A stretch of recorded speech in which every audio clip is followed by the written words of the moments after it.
trabalhar na nossa oficina, que é no dia 22 de abril. Cada dia a gente tem uma evento, e no dia 22 de abril a gente vai ter essa nossa oficina. Ela vai em 2 pontos extras, vai ser bem tranquilo.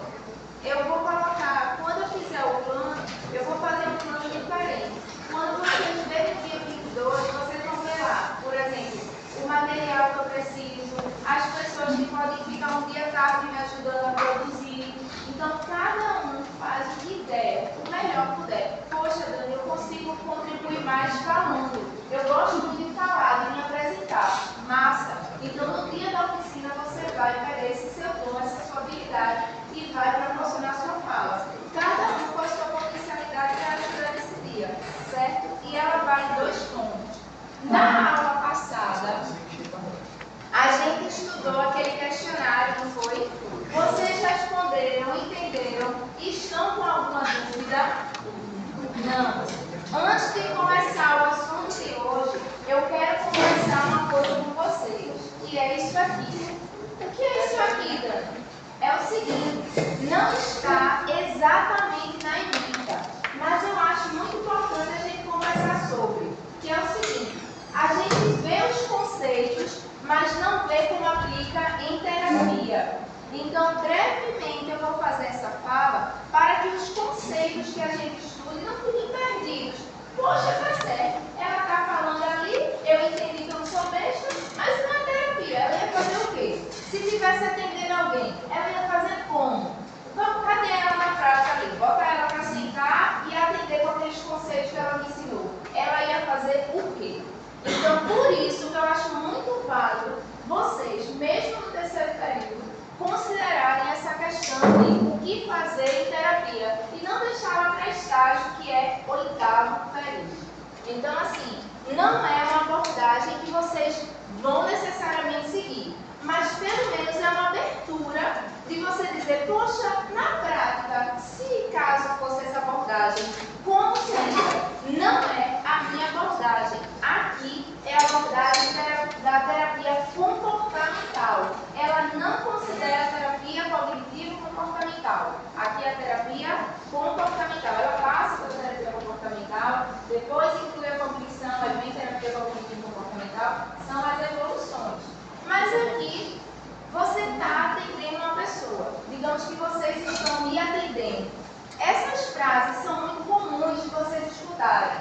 E aí, se vocês escutam isso? Sinto uma grande angústia. Vocês são psicólogos, estão me atendendo e eu estou dizendo isso para vocês. Sinto uma grande angústia. Tive um sonho e quero lhe contar. Fiquei imaginando como seria. Nos meus sonhos, eu sinto, e continua a frase, continuo lá no atendimento falando. Quando eu expliquei para vocês sobre comportamentos encobertos, o que foi que eu disse? Que são comportamentos que o Watson disse que não dava para avaliar. Porque ele disse assim, como é que eu vou mensurar isso? Como é que eu vou observar isso? Eu não vou considerar isso na minha teoria do behaviorismo metodológico, porque eu não tenho como mensurar e eu não tenho como observar. Não é quantificável, portanto não é mensurável e não é observável. Então, não tem como. Aí, Skinner, mais na frente, ele vem dizer, tem como sim. Esses comportamentos que não são diretamente observáveis nem mensuráveis, são os comportamentos encobertos. A gente tem como mensurar? Tem. A gente tem como observar? Tem. Só que de forma indireta. E como é que eu observo isso? Através da fala, do relato verbal. Agora, tem uma coisa que eu gostaria que vocês percebessem. Não é como o discurso falado que outras abordagens colocam. Para Skinner, a fala é um comportamento, que ele chama de comportamento verbal, que ele até tem um livro sobre isso. E ele vem dizer, pasmem, eu sei que vocês já têm um conhecimento bom e que vai dar um nó, que vocês vão dizer, como assim? Mas lembrem-se, é para a terapia comportamental. Para ele, o sonho é um comportamento. Tudo isso aqui, sonho,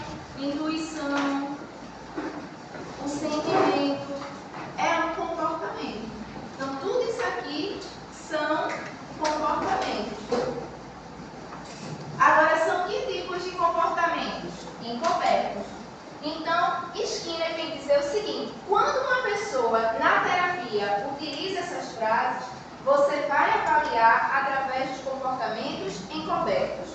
Então, você vai considerar isso, mas como comportamento. Então, o que é que você vai fazer? Para Skinner, o comportamento é uma interação entre indivíduo e ambiente, e você, justamente na análise comportamental, na terapia comportamental, o seu foco vai ser analisar os comportamentos encobertos. Eu estou dizendo que na terapia comportamental eu vou somente olhar os comportamentos encobertos? Não, eu estou dizendo que principalmente na terapia comportamental, eu vou focar nisso aqui.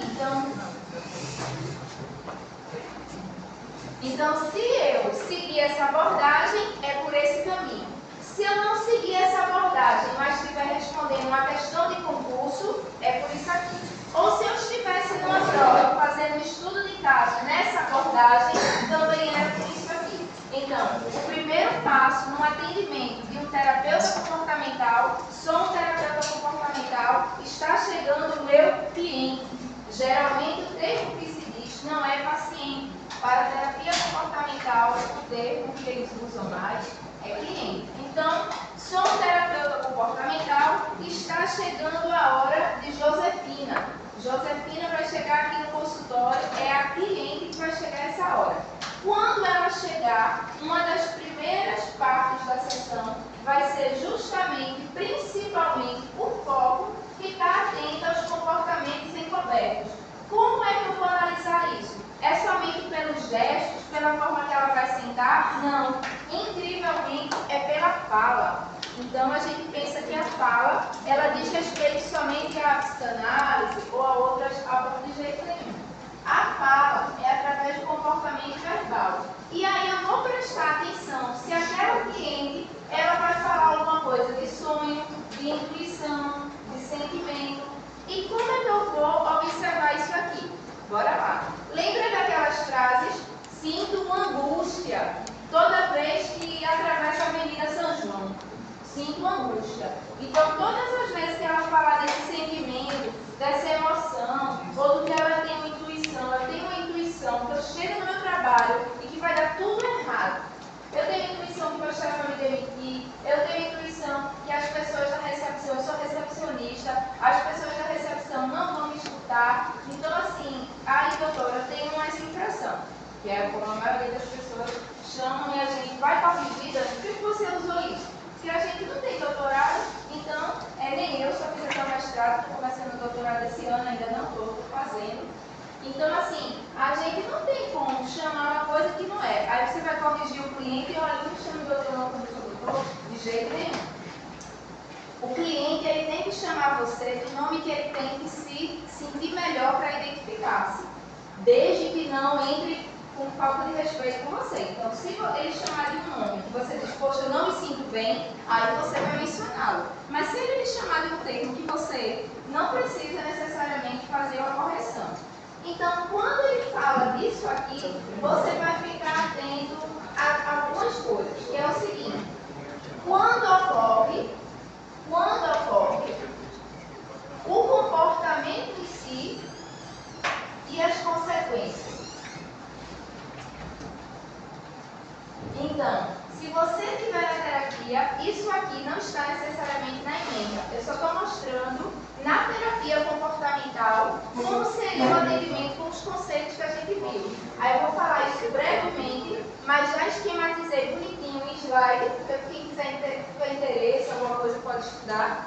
E aí daqui é que eu vou para o assunto de hoje, tá certo? Então, na terapia comportamental, a gente sabe que o termo é cliente, que a gente vai ficar atento aos comportamentos encobertos, que é justamente descobertos através da fala, do comportamento verbal. A gente vai ficar atento aos sonhos, à intuição e sentimento. Como assim? Eu vou ficar prestando atenção nisso aqui. Eu, como terapeuta comportamental, eu tenho como se fosse que preencher essa tabela. Então, eu tenho que pensar, se ela teve um sonho, ou se ela tem uma intuição, ou tem um sentimento, quando o comportamento e a consequência. Então, digamos que eu digo a você assim, eu sou uma pessoa que todas as vezes você está me atendendo. E aí eu sou seu cliente, sua cliente. E aí eu chego para você e digo, todas as vezes vezes que eu chego em casa, eu apanho do meu marido. Todas as vezes que eu chego em casa. Então você tem que analisar o quê? Se isso fosse uma terapia. Quando acontece, então você vai para todos os dias. Qual comportamento? Eu tenho um sentimento de medo, de pavor, toda vez que eu estou chegando em casa, porque eu já sei o que vai acontecer. Então eu tenho um comportamento de medo, tremor, eu fico catatônica, eu fico praticamente, eu nem me mexo, eu não sei como é que eu entro em casa, é no automático. E aí, quais as consequências? As consequências é que eu estou ficando uma pessoa que eu não tenho mais ânimo para nada na vida. Eu não tenho mais ânimo para trabalhar, eu não tenho mais ânimo para nada. Então, assim, comprometimento no trabalho. Eu faço faculdade, eu estou pensando em desistir. Então, comprometimento no trabalho, na faculdade, etc. Então, assim, todas as vezes que você atender uma pessoa na terapia comportamental, quais os comportamentos encobertos, mensurar através do relato, prestar atenção em sonhos, intuição, sentimentos, pensamentos, e aí você vai focar em quando acontece o comportamento e a consequência. Lembrando que, bem de forma assim estranha, né, soa de forma estranha, que o sonho, ele é um comportamento. Que o sonho, ele é um comportamento. O sonho está aqui também, como comportamento. Agora, tem uma coisa. O que é que eles dizem? Eles dizem que isso aqui, essas três contingências, elas têm uma relação. Quando acontece o comportamento e as consequências não tem uma relação, aí qual é o papel do terapeuta comportamental? É identificar quais são as contingências de reforço. O que é isso? O que é que faz um reforço que amplia isso aqui acontecer? Eu estar casada com essa criatura. O que mais? Eu ir na minha casa, né? Onde ele está. Então, assim, a gente vai ficar atento às contingências de reforço. Ou seja, o que é que acontece para que isso aqui seja reforçado? Então, você vai ver o que acontece para que esses três elementos sejam reforçados.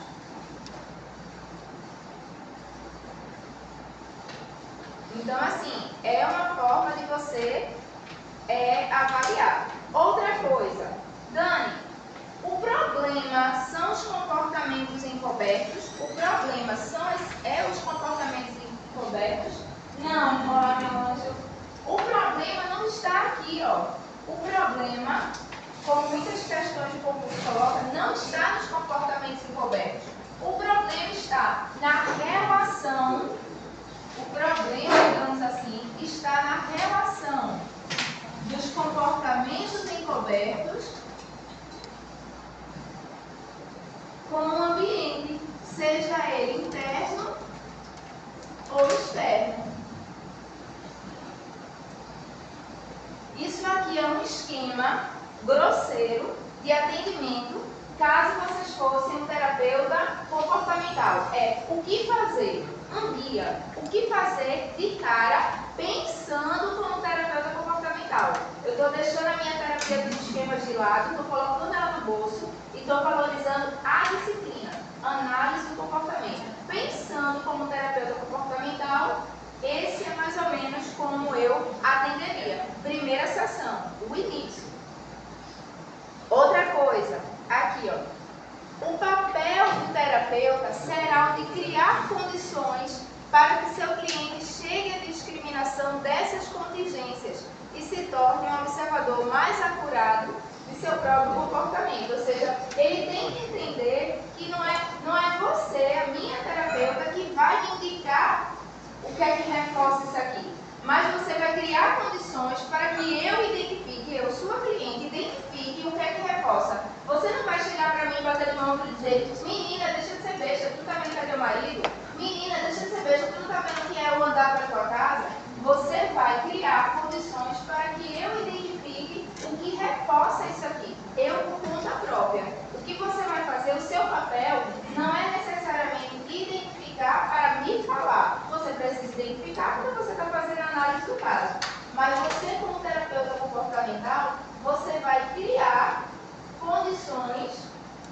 para que o cliente identifique. Para o cliente identificar isso aqui. O que é que reforça isso aqui?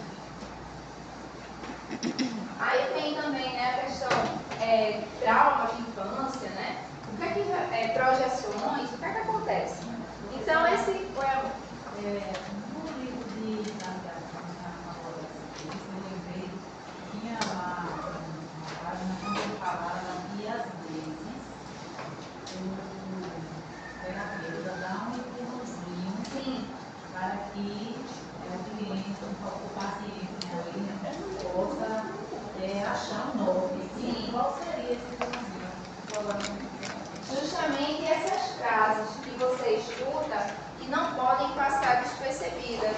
Por exemplo, quando você escuta, por exemplo, tive um sonho e quero lhe contar, sinto uma grande angústia, fiquei imaginando como seria. Você, quando escuta essas frases de sonho, de visão e sentimento, você vai junto com o cliente identificar quando isso ocorre, qual o comportamento e quais as consequências. Quando ele lhe contar, por exemplo, um sonho, um atendimento, você não vai ficar analisando só o sonho em si, mas por exemplo, eu atendi uma pessoa que estava dizendo que geralmente acordava, tinha uma vida que era bem assim, ligada a boates, a trabalhos noturnos, e aí tinha um sonho recorrente de estar com o vírus HIV. E aí, na terapia, estava sempre falando isso, né? Passou pela fase da transição, né? Então, assim, começamos chamando ele, depois passou a chamar ela. Então, assim, sempre esse sonho era recorrente. Se eu só escutasse o sonho, eu não estaria fazendo o trabalho se fosse um ensaio habilitado, eu estava como esquema. Mas, naquela época, terapia cognitivo e comportamental. Eu ainda não tinha feito meu curso de esquema. Então, aqui o que acontece? Se eu fosse pensar esse exemplo para a terapia comportamental, eu tinha que pensar, quando acontece esse sonho? Eu não poderia deixar de passar essa pergunta para ela. Quando acontece esse sonho? E você se imagina que está com o vírus HIV? Quando? Qual o comportamento? Quando você acorda desse sonho, o que é que acontece? Tomava banhos recorrentes, ficava nervoso. Qual o comportamento? Você age como? E quais as consequências disso? Não muda nada, continuo no meu trabalho à noite, tererê. Quer dizer, você não deixar de passar essas perguntas. Quando, qual comportamento, quais as consequências? Para que a pessoa comece a refletir sobre as consequências e o que é que amplia aquelas consequências? O que é que amplia aquele comportamento? Por exemplo, dando para um exemplo bem simples da nossa realidade. Fico ansiosa quando tem prova e as consequências é uma nota baixa. Um exemplo cotidiano e mesmo assim. Então, eu estou prestando atenção aqui no meu comportamento e das minhas consequências. Eu tenho que preencher isso aqui. A fala da pessoa, a frase da pessoa tem que preencher isso aqui. Quando?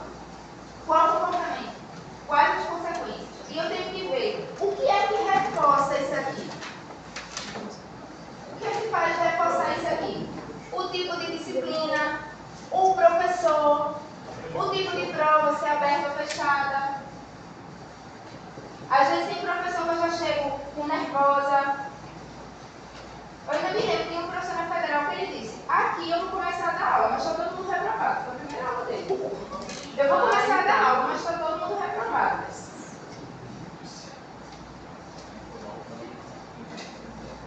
Eu passei com 7,5 nele. 7,5. Não sei como, porque eu ficava assim, professor, o que tem errado na minha prova? Me diga, qual me diga. Ele não foi o suficiente. O professor aqui tem 12 páginas de papel faltado. O que é que não foi suficiente, senhor? Não foi suficiente. Não foi suficiente. Eu tenho essa prova até hoje. Eu, inclusive, escaneei meu caderno de dicionário. Mandei para alguns alunos. 12 páginas. Foi insuficiente. E ele dava uns exemplos muito loucos. Ele falava da cachorrice do cachorro.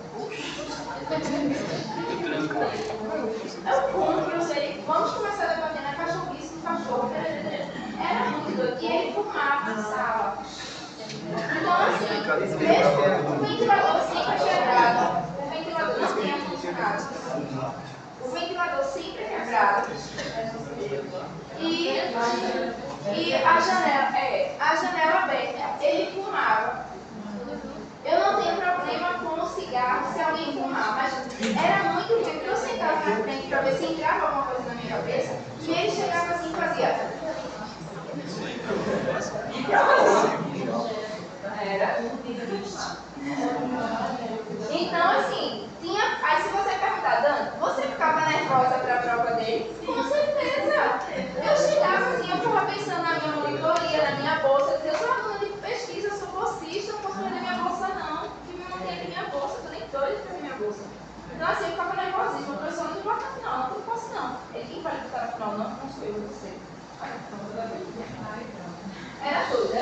Mas assim, um excelente professor, no sentido assim, eu aprendi muito com ele. Agora, ele não tinha, digamos, uma didática. Agora dizer que eu não aprendi com ele, eu aprendi. Inclusive até hoje, o que eu sei de funcionários, assim, eu devo muita disciplina dele. Foram 3 disciplinas com ele. Três possibilidades de reprovar. Eu já estava ali muito. Porque é aquilo, né? Às vezes a gente sabe que o professor, essa correção aqui. Eu sei que aquele professor, a gente conhece, eu sei isso, que tá. Porém, às vezes, a gente tem uma certa dificuldade. Mas a gente sabe assim, que eu sabe. Aí assim, aqui tem alguém com alguma dúvida? Essa aqui é a primeira abordagem. O que a gente vai trabalhar é terapia comportamental. Então, assim, a disciplina é de análise comportamental. Então, assim, tudo que eu vou falar é de comportamento. A nossa oficina profissionalizante é do BBB, é análise de comportamento, vai ter uma nova caixa de Skinner, BBB, eu vou trabalhar com ela. Então, assim, tudo é baseado em comportamento. Então, ó, aqui, um outro momento, eu posso continuar mais esses slides. Não diz respeito à disciplina específica como um todo. Mas só para a gente dar uma pincelada, mas eu fiz esses slides aqui e vocês têm um guia, de como atender a pessoa se for a terapia comportamental. Então, esses slides eu estou mandando como extra, porque fazem com que você fique pensando, né? Como é que eu vou atender, né? Como é que eu levo isso aqui para a prática? Porque eu sei, minha gente, eu sei que essa disciplina, ela é meio chatinha. E às vezes eu fico falando aqueles conceitos, chega a dar um sono. Mas é importante também a gente ver que aqueles conceitos, aparentemente tão endurecidos, eles têm vida, eles têm uma abordagem, né? Então eles vão para a prática. A questão é que a gente às vezes fica só vendo os conceitos e esquece de ver que os conceitos respiram. Os conceitos respiram em vários consultórios da análise comportamental. Então essa disciplina é uma disciplina que vocês vão olhar e vão dizer assim, podem pensar só no copo do ratinho, podem pensar só ali aquele conceito endurecido, mas não. Isso aqui é uma abordagem que atende muitos e muitos clientes, certo? Então esses slides eu preparei para vocês, já está no grupo e diz respeito somente a essa questão mesmo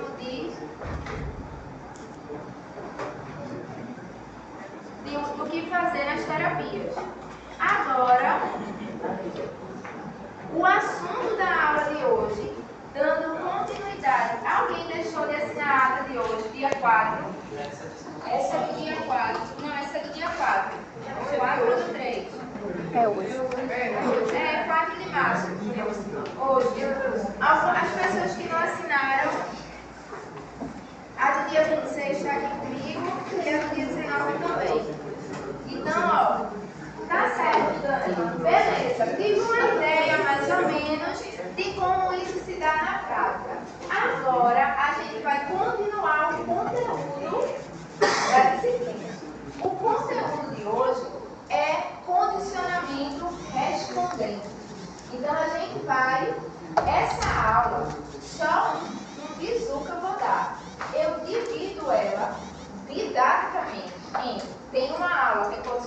respondente, a próxima é condicionamento operante. Mas a gente sabe que os dois eles estão como se fosse assim, o respirar e o expirar. Não dá muito para separar, realmente, se a gente for estudar junto. Mas a gente separa sim por uma questão didática. Bem-vinda, bom dia. Uma questão didática, tá certo? A gente vai ver que tem nuances, que tem diferenças. Mas na prática não dá para exatamente distinguir ali não, na prática. Então assim, aqui eu vou trabalhar alguns conceitos e o que foi que eu fiz? Ao final desses slides eu já coloquei as questões mais importantes para a prova desse conteúdo. Isso não me as questões na cabeça. Então assim, ó, condicionamento respondente. Condicionamento respondente é o seguinte. Primeiro, um comportamento ele deve ser estudado como a relação com relação ao ambiente em que ele ocorre. Então, se você for estudar um comportamento, o que é que você tem que ficar atento sem ser o próprio indivíduo que está realizando aquele comportamento? É o ambiente em que ele ocorre, tá certo? Só que a gente vai começar a refletir, porque se for definir na psicologia social é uma definição, na psicanálise é outra definição, se for para o serviço social é outra definição. Afinal, para a análise do comportamento, para aqui, o que é ambiente? O que é ambiente? Então a gente vai começar a ver o que é ambiente. Não se preocupe que o que eu escrevi no quadro aqui, ele tem bem mais detalhado e vivo nos slides que eu preparei e já compartilhei, tá certo?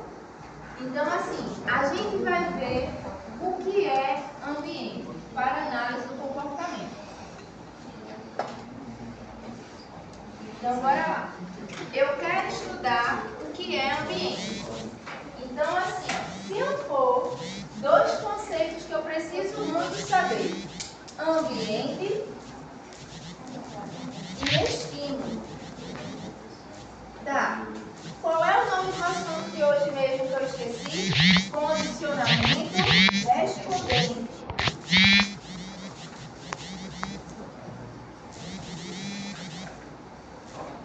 Dani, qual é o nome do assunto que eu esqueci? Condicionamento respondente. E o que é que a gente precisa mais saber? Ambiente e estímulo. Ambiente é justamente o espaço que vai acontecer os estímulos. Olha como ele define. Um conjunto de estímulos. Então aqui, ó, eu posso pensar ambiente como um espaço propício a acontecer os estímulos. Ou simplesmente conjunto de estímulos. Aí eu pergunto para vocês, e o que é um estímulo? O que é um estímulo? Quando alguém no senso comum diz assim, ah, eu estou com pouca vontade de fazer esse curso, não estou afim não. Aí alguém vai lá e estimula a fazer aquele curso. Então ela está lhe motivando, ela está permitindo uma alteração no seu comportamento, concorda? Você ia desistir, o seu comportamento é ser desistir. E para ser outro comportamento, agora você vai dizer, vou desistir não, eu vou. Ela mudou o seu comportamento, alterou o seu comportamento. Então estímulo é algo que altera o comportamento. Então, ó, é uma alteração detectável no meio em que o organismo está inserido. Então, é uma alteração detectável. Não adianta ser uma alteração comum, tem que ser uma alteração percebida no meio que o organismo está inserido. Todas as vezes que eu falar estímulo, eu vou representar pela letra S. Essas duas perguntas são simples, mas são muito importantes para a prova. E aí, a gente com isso aqui vai pensar no seguinte. Se, por exemplo, o ar-condicionado quebra e a gente começa a suar, lascou-se mesmo, a temperatura de calor que está fazendo, a gente começa a suar. Ai, meu Deus do céu. Aumentou a temperatura, teve uma alteração aqui, não foi? Uma alteração no ambiente, não foi uma alteração qualquer. quero foi uma alteração muito mais do que detectável. Todo mundo percebeu que a alteração no ambiente ocorreu. Aumentou a temperatura e a gente está aqui suando. Então, o que é que a gente vai perceber? Que realmente estamos no ambiente e que aconteceu um estímulo. A minha pergunta é, a esse exemplo que eu dei, o comportamento foi operante?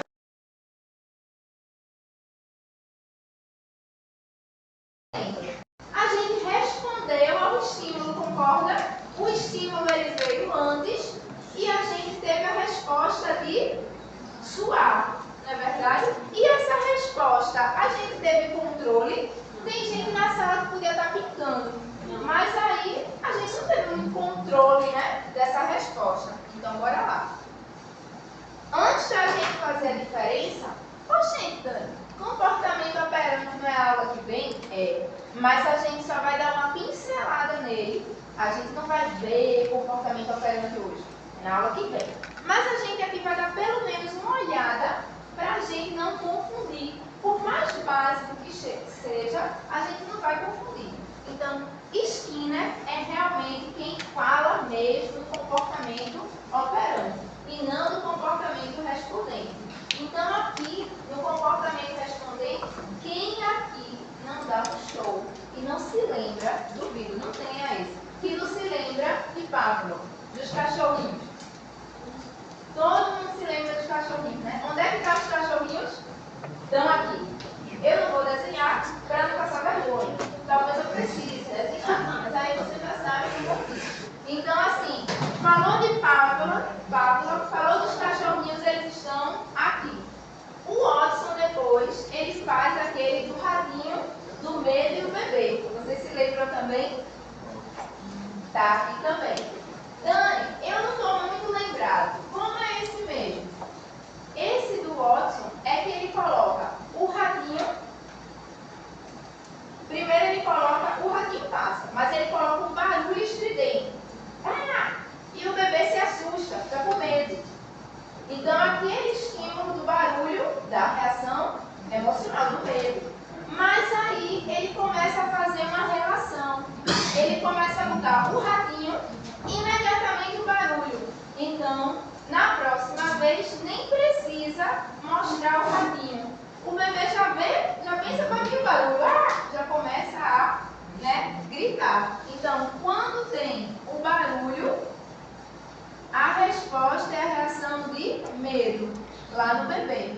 Mas depois que ele vê o barulho, primeiro ele vê o rato e logo em seguida o barulho, vai dar medo de todo jeito por conta do barulho. Ele vai aprender de uma forma que depois basta mostrar o rato que já vai dar a reação de medo. Isso aqui foi quem? O Watson. Agora, a gente vê isso aqui com Watson e também antes a gente vê com Pavlov, o quê? Aquela questão dos cachorrinhos, não é isso? Quando ele tinha uma carne, eu vou colocar o nome de cachorro, quando ele via a carne e ele salivava, não era isso? Muito bem, isso mesmo. Tinha esse exemplo aqui de Pavlov e tinha esse exemplo aqui de Watson. De forma alguma, a gente está falando de Skinner. Skinner, a gente vai falar bem mais na frente com o comportamento operante. E como ele é mesmo? O comportamento operante, eu tenho poder de decisão sobre ele. Nota que quando aumentou a temperatura, o que é que aconteceu com a gente? A gente começou a pingar de suor, mas a gente não escolheu sobre isso. Ninguém disse aqui, eu vou ficar em casa, minha maquiagem não vai derreter. Não adianta, o suor é um comportamento involuntário, mas o operante não. Digamos, começou a chover. Aí eu olho assim e eu tenho aqui dentro da minha bolsa uma capa de chuva. Eu escolho se eu vou colocar aquela capa de chuva ou não. É uma escolha. Então, a minha resposta de colocar a capa de chuva não necessariamente é obrigatória, é uma escolha. certo assim? E aí, embora a gente fale dos comportamentos operantes vinculados a Skinner, eles já tinham um outro nome na história, que eram comportamentos instrumentais, estudados por Tom Guy. Então a gente sabe que ele já vem da história por outras coisas. Mas a gente vai ver mais a fundo o comportamento operante na próxima aula. Hoje a gente vai ficar com o respondente, que é aquele já de reflexo, aquele que já deu para ver que é involuntário. Aquele que vocês lembram de Watson, de Pavlov, do ar-condicionado que quebrou e a temperatura aumentou. Então aqui eu coloco, né? Então aqui tem um outro exemplo, né? Aqui ficou escuro, eu posso escolher se eu vou acender a luz ou não. Então assim, é uma escolha. Então aqui eu vou escolher, né? Está no meu poder de decisão. Então aí é um comportamento operante. Não é o que a gente vai ver hoje, está guardadinho para a aula que vem. Mas a gente já conseguiu fazer uma distinção. Comportamento operante, eu tenho a decisão, ele é voluntário, esse aqui não, é involuntário. Então eu listei para vocês no slide justamente essas questões, essas características dele. Que ele tem uma resposta específica a um estímulo específico. Que ele é determinado por um estímulo que antecede a ele. Esse estímulo aqui, ele é antecedente. Por que, Dani? Você começou a suar antes do ar-condicionado quebrar ou ao contrário? Teve um estímulo. Então, esse estímulo é antecedente. E ele é involuntário. Então, ali no slide, só tem bonitinho as características que você já está começando a enxergar aqui nele. Ele diz mais alguma coisa, Dani? Isso aí que a gente está dizendo, ó. Todas as respostas são involuntárias.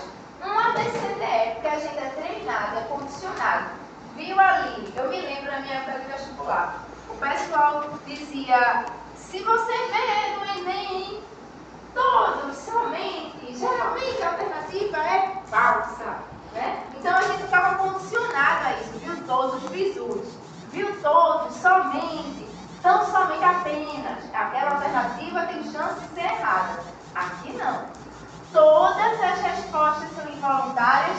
Sim. Então, todas as respostas são involuntárias. Todas.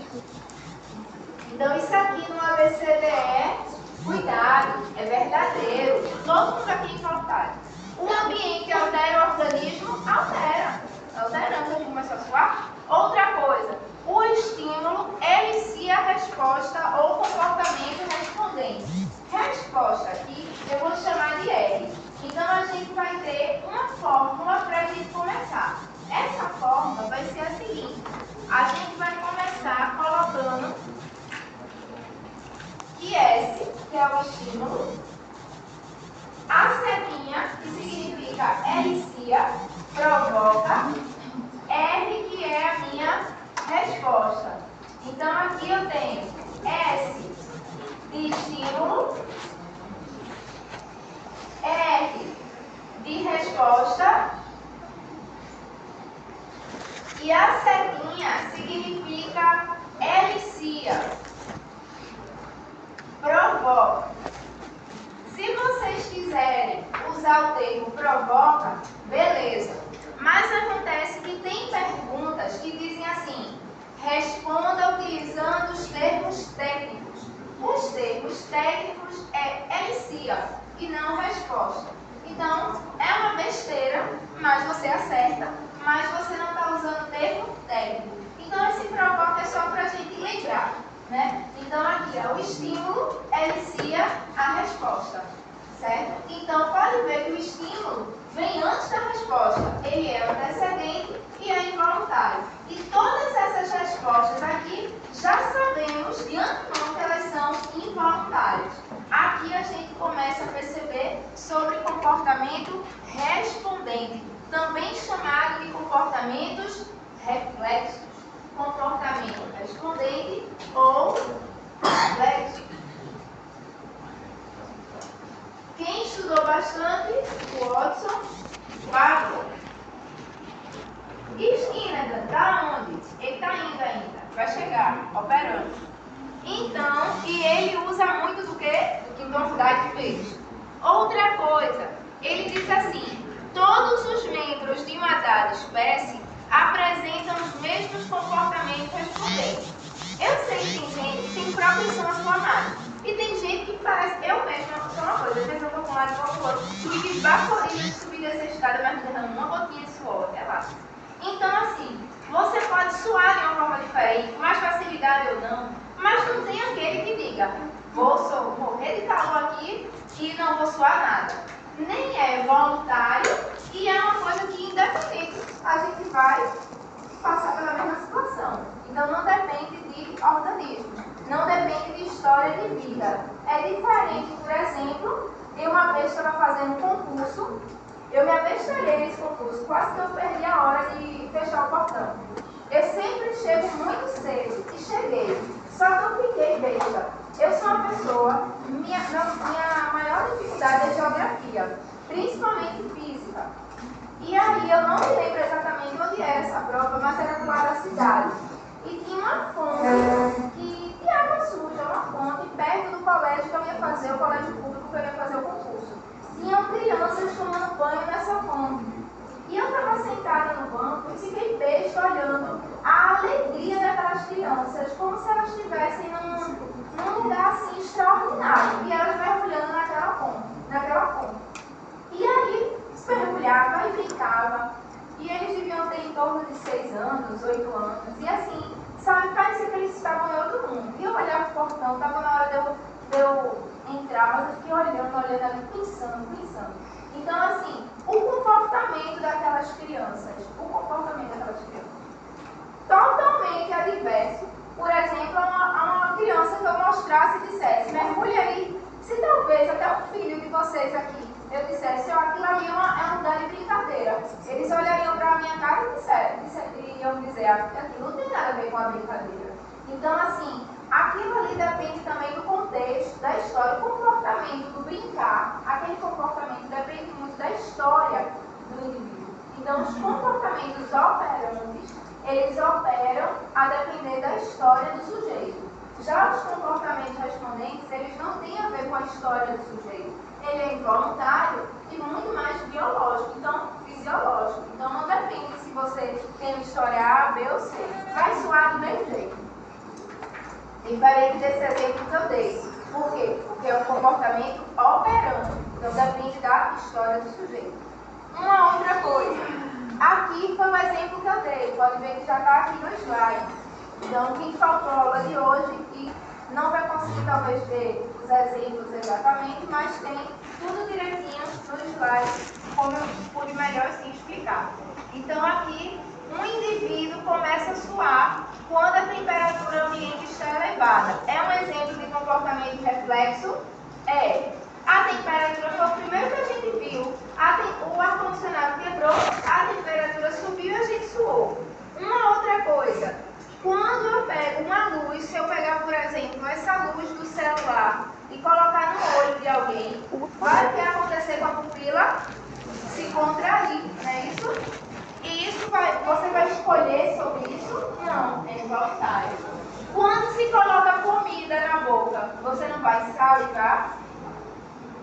Um barulho alto, por exemplo, incrivelmente, teve um dia que eu estava dando aula, Quem foi que mandou não me pra ele? lembro andar, e o quadro caiu. Quem foi que mandou pra ele? O quadro caiu. Ainda bem, quase que Quem mandou meu teste pra ele? Ainda bem que não foi por Foi a Andresa, não foi? Mas quando ele caiu, parecia... Olha, eu não sei, ninguém me gritou, porque ficou assim. Foi um estrondo. Então, assim, um barulho alto provoca empalidecimento. Assim, a gente ficou tudo pálido mesmo, a gente ficou tudo catatônico. Um objeto na traqueia inicia a tosse. Um choque elétrico provoca tremor e taquicardia. Então, tudo isso aí, se eu botar em ABCDE, pedindo para que, por exemplo, marque a única alternativa que apresenta um comportamento operante. Vocês sabem que todas essas alternativas vão ser comportamento respondente e não operante. É dessa forma que pode cair, tá bem simples. outra coisa. Comportamentos respondentes e os reflexos incondicionados. Dani, quais são esses reflexos incondicionados? Bora lá ver esses reflexos incondicionados. Existe uma relação fixa e invariável entre o estímulo e a resposta. Então, aqui, ó, entre esses dois, a gente sabe que vai ter uma relação que ela é fixa e invariável. Tá certo? E essa relação muda o que a minha vida? Vamos lá. Ela é chamada de reflexo. Essa relação aqui, ela é chamada de reflexo. Então, todas as vezes que a gente falar de reflexo, você não vai se lembrar somente do cachorrinho lindo que a sua professora desenhou, e você não vai responder somente que tem a ver com o barulhinho do rato e o Watson. Você vai se lembrar também que é uma relação fixa e invariável, S elicia R. A única coisa que eu vou fazer aqui é acrescentar um I, porque é um estímulo incondicionado que vai me dar uma resposta reflexo incondicionado. A gente vai ver como. Dani, ainda não entendi. O que isso significa? Aquele negócio que a gente estava falando, que todo mundo vai suar. Todo mundo não vai suar? Eu quero dizer que esse estímulo aqui, ele pode dar a mesma resposta para várias pessoas. Ele vai dar, inclusive, essa mesma resposta. Então, eu estou dizendo que essa resposta aqui, ela é uma resposta homogênea. É diferente daquelas crianças que, quando vem a fonte, umas vão pular e as outras vão dizer, isso para mim não é nada, é uma fonte suja. E as outras vão olhar e vão dizer, isso é um brinquedo, eu vou brincar, eu vou ter o comportamento de brincar. E outras não. Já aqui não. Aqui, a temperatura aumentou, o suor desceu. A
operante. E dizer por quê. Na presença do guichê do cinema, Rogério entrega o dinheiro à moça e recebe a entrada do cinema. Operante ou respondente? Operante. Por quê? É voluntário. A gente poderia dizer que é involuntário pela lei do correto, né? Mas ele necessariamente pode fazer isso? Diante, quantas vezes eu estava na fila de cinema, jurando que eu estava com meu cartão. Eita, peraí, deixa em algum lugar, vou voltar, vou procurar. E não tinha cartão nenhum. Diante do seu número de chamada, dito em voz alta pelo professor Débora Elisa Cabral de Souza Bueno. Ela diz, presente. Ela responde. Essa resposta, ela é um comportamento operante ou respondente? Ela aprendeu, né, que quando escuta o nome da chamada, ela responde. A cozinheira, ela lacrimeja diante do contato com o sumo da cebola. Operante ou respondente? Respondente. Ela escolheu, uma vez eu estava, recentemente, acho que foi sábado ou domingo, cortando cebola, eu parecia que eu estava chorando mesmo, mas foi por conta da cebola. Então, assim, não é voluntário, é involuntário. Qual foi o estímulo da cozinheira? A cebola. E qual foi a resposta? Lacrimejar. Então, é importante, nesse tipo de questão, você sinalizar qual o comportamento, por que aquele comportamento, qual é o estímulo e qual é a resposta. O comportamento é respondente, a justificativa é porque ele foi involuntário, o sumo da cebola é o estímulo e lacrimejar é a resposta. É a poeira entrar no nariz da faxineira e a faxineira vai espirrar. Voluntário ou involuntário? Involuntário. É um comportamento respondente ou reflexo. Qual é aí o estímulo? A poeira. Qual é a resposta? Espirrar. Diante do farol vermelho, o motorista passa com o seu carro e recebe uma multa. Operante ou reflexo? Ele quis passar por algum motivo. Depois talvez ele justifique que estava até socorrendo uma pessoa. Mas é voluntário. Diante do seu número de chamada, dita em voz alta pelo professor, a aluna começa a tremer e transpirar. Por exemplo, vou fazer uma prova oral. Igor Felipe Freitas da Silva. Aí naquele momento ele pode... Ai, não, prefiro escrever, quero não fazer prova oral não. Penso isso. E aí o que é que acontece? Ele, nesse momento que ele ficou meio chateado, meio nervoso, que começou a tremer e transpirar, é voluntário ou involuntário? Voluntário. Diferente daquela aluna que respondeu presente. Ela aprendeu que na chamada se responde presente, operante. Mas se você começa a ficar nervoso, tremer e transpirar, você não está voluntariamente escolhendo aquela situação. Qual foi o estímulo? O professor chamar em voz alta. Qual foi a resposta? Transpirar e tremer. Sempre que alguém pergunta sobre seu casamento, Andréa fala de outro assunto, evitando conversas sobre seu casamento. Voluntário ou involuntário? Comportamento operante. Qual é o estímulo? Falar de comportamento. E a resposta seria evitação, esquiva, né? Minha gente, essa é a aula de hoje. A próxima aula vai ser comportamento operante. Ficou tranquilo para vocês hoje? Todo esse material vocês já têm. Vou passar para vocês o plano da disciplina hoje, sem falta. Eu sei que eu já dei, ele é um século. E nele vai estar escrito tudo direitinho sobre a nossa oficina profissionalizante, do BBB. Aí vocês leem e vocês já começam a pensar sobre ela.